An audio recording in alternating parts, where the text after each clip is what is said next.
அனைவருக்கும் வணக்கம். நான் முனைவர் ஆர் கௌரி. இன்று நாம் காண இருப்பது இசைஞானியார் நாயனார். இவர் 63 நாயன்மார்கள், பெண் நாயன்மார்கள் ஒருவர் ஆவார்.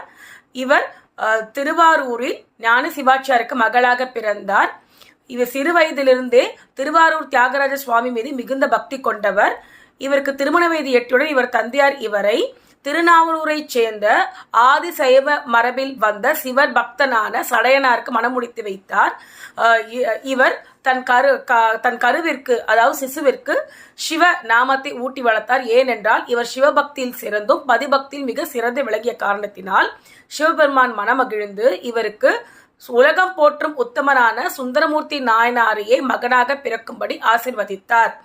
இவர் இறுதியில் திருநாவலூரில் முக்தி அடைந்தார். இன்றும் திருவாரூர் இருக்கக்கூடிய தெற்கு கோபுரத்தில் பரவையர் மாளிகையில் கிழக்கு கோபுரத்தில் உள்ள திருவுருவச் சிலை உள்ளது. நன்றி, வணக்கம்.